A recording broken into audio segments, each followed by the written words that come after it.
तो इस वीडियो में मैं आपको एक प्रेरक प्रसंग सुनाने वाला हूँ और उससे हमें एक सीख मिलेगी। पहले मैं आपको एक कहानी सुनाऊंगा और उसके बाद में आपको उस कहानी से एक अच्छी सी सीख मिलेगी। तो मैं कहानी सुनाता हूँ। एक बार एक मूर्तिकार था। मूर्तिकार का मतलब जो मूर्तियाँ बनाने का काम करता है। तो एक बार उसके पास में एक ऑर्डर आता है, एक व्यक्ति आता है और उससे कहता है कि आपको मेरे लिए एक भगवान की मूर्ति बनानी है। हमारे यहाँ एक मंदिर बनवाया गया है और उस मंदिर में मूर्ति स्थापित करनी है और आपको भगवान की एक अच्छी सी मूर्ति बनानी। तो मूर्तिकार कहता है कि हाँ, मेरा तो काम ही मूर्ति बनाना है, तो मैं मूर्ति आपके लिए ज़रूर तैयार कर दूंगा। वो व्यक्ति उसे ऑर्डर देकर अपने घर चला जाता है और मूर्तिकार उस व्यक्ति के लिए मूर्ति बनाने के लिए पत्थर की खोज में लग जाता है। वो एक जंगल में जाता है, पत्थर ढूंढने की पूरा प्रयास करता है और अंततः उसे दो पत्थर मिलते हैं। वो उन दोनों पत्थरों को उठाकर अपने घर ले आता है और एक पत्थर को लेता है और एक पत्थर को लेकर अपने छेनी और हथौड़े से उस पर प्रहार करता है। एक प्रहार करता है, दूसरा प्रहार करता है, तीसरा प्रहार करता है। तभी उस पहले पत्थर में से एक आवाज़ आती है कि मुझे बहुत दर्द हो रहा है और आप मुझे छोड़ दीजिए।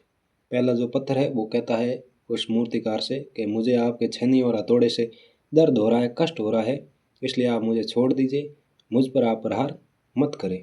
तो मूर्तिकार दयालु व्यक्ति था, उसे उस पत्थर पर दया आ जाती है। वो उस पत्थर को साइड में रख देता है, दूसरे पत्थर को लेता है और उस पर वो अपने छेनी और हथौड़े से प्रहार करना शुरू कर देता है।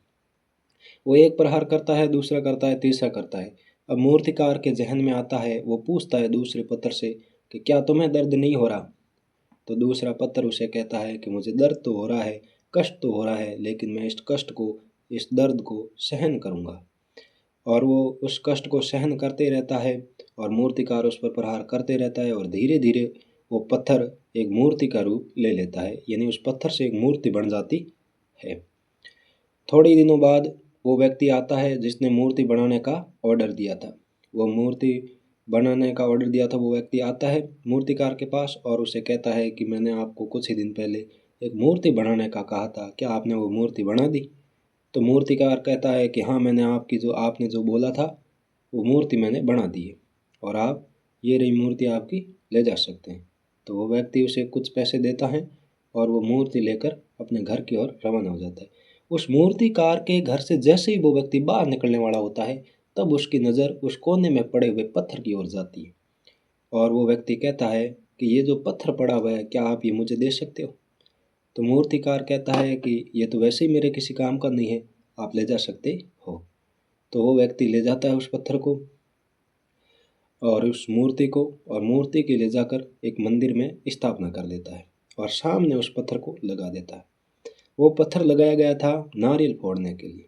अब कोई भी व्यक्ति उस मंदिर में आता, भगवान के दर्शन करता, उस दूसरे पत्थर के दर्शन करता और उस पर जो भी पूजा अर्चना होती वो करता। और जो पहला पत्थर था जो कष्ट नहीं सहन कर पाया, उस पर वो नारियल फोड़े जाते और उसे हमेशा ही कष्ट होता। उस पर नारियल फोड़े जाते थे तो उसको कष्ट होना ही था। ऐसा चलते ही रहा, चलते ही रहा। अब वो दूसरा पहला पत्थर कहने लगा कि मेरे को हमेशा कष्ट होता है, ऐसा क्यों? तब वो मूर्ति वाला पत्थर कहता है कि उस दिन अगर कष्ट सहन कर लेता तो आज कष्ट सहने की तेरे को आवश्यकता नहीं पड़ती। तो इस कहानी से हमें ये सीख मिलती है, ये प्रेरणा मिलती है कि आज हम वर्तमान में अगर कष्ट सहन कर रहे हैं तो हमारा आने वाला भविष्य बहुत अच्छा होगा। और आज अगर हम मौज कर रहे हैं, आनंद में जीवन व्यतीत कर रहे हैं, मेहनत नहीं कर रहे हैं, तो उस पहले पत्थर की तरह आने वाला भविष्य पक्का ही बहुत दर्दनाक होने वाला है। तो हमें सदैव अपने वर्तमान में कड़ी संघर्ष करना चाहिए और निरंतर कष्टों को सहन करते हुए अच्छे मार्ग की ओर अग्रसर होना चाहिए। जय हिंद। मिलते हैं अगले प्रेरक प्रसंग में।